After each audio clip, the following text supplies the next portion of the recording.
और जो मार्केट में ना बहुत सारी राखी मिल रही है, सोने की, चांदी की, नजर बट्टों की नजर ना लगे, और बहुत सारे कार्टून्स की भी राखी मिलती है। तो राखी कौन सा सही होता है अपने भाई को बांधना? क्योंकि कहते हैं कि राखी का काफी इम्पैक्ट होता है भाई की लाइफ में अगर आप उनके हाथ में बांधते हैं तो। जी अदिति, राखी बांधते समय एक चीज का जो ध्यान रखना चाहिए कि यह चूंकि व्यापार बढ़ाने की एक है, खास तौर से व्यवसायिक दृष्टिकोण से राखियां बनाई जाती हैं और आकर्षक बनाई जाती हैं ताकि लोग खरीदें और अपने भाइयों के लिए राखी बांधें। तो उसमें देखा जाए तो वैश्विक जो संस्कृति है उसमें बहुत ऐसी चीज़ें होती हैं जिनको आप घर लाते हैं तो वो ठीक नहीं होता।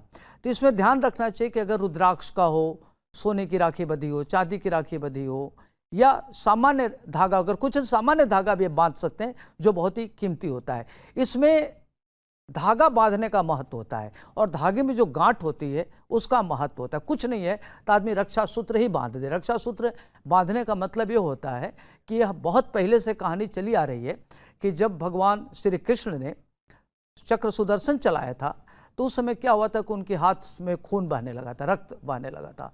तो हाँ, द्रौपदी थी, देखी तो उन्होंने अपने क्या किया कि साड़ी की एक कोना फाड़ करके और उनकी उंगली में बांध दी। उस दिन श्रावण मास का पूर्णिमा था, तब से ये रक्षाबंधन मनाया जाता है। दूसरी इसकी कहानी यह है कि इंद्र, देव, सुर और असुर की युद्ध हो रहा था, देव और दानवों की।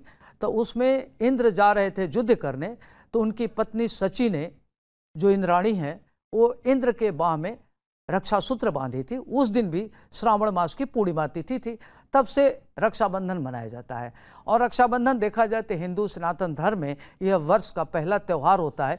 पूर्णिमा के दिन मनाया जाता है। आज के दिन खास तौर से सत्यनारायण भगवान की कथा कही जाती है और कहते हैं कि श्रावण मास में जो भी पूजा पाठ करते हैं, यज्ञ करते हैं, जप करते हैं, तप करते हैं, वह कई गुना होकर के मिलता है, क्योंकि यह भगवान शिव का मास है। चूँकि भगवान विष्णु जी योग निद्रा में चले जाते हैं तो यह सावन के महीने की रक्षा की जिम्मेदारी भगवान भोलेनाथ की होती है। तो यह भगवान भोलेनाथ का महीना होता है। तो इसमें अगर भगवान भोलेनाथ के पूजा करते हैं, जल चढ़ाते हैं और कथा पूजा करते हैं तो बहुत ही अच्छा मानते हैं। तो पूर्णिमा का दिन बहुत ही शुभ होता है। जैसे मान लीजिए पूरे सावन भर कोई व्यस्त रहा, कुछ नहीं किया, तो पूर्णिमा के दिन उसको रुद्राभिषेक करना चाहिए, सत्यनारायण भगवान का कथा कहना चाहिए और रक्षा सूत्र बांधना चाहिए। और उसमें राखी सिंपल ले, उसमें रुद्राक्ष वाला हो, और सिंपल राखी बांधना ज़्यादा अच्छा रहता है। जब उसमें कार्टून है और ये सब चीज़ें बनी हुई हैं उसको अवॉइड करना चाहिए, क्योंकि वो ठीक नहीं होता।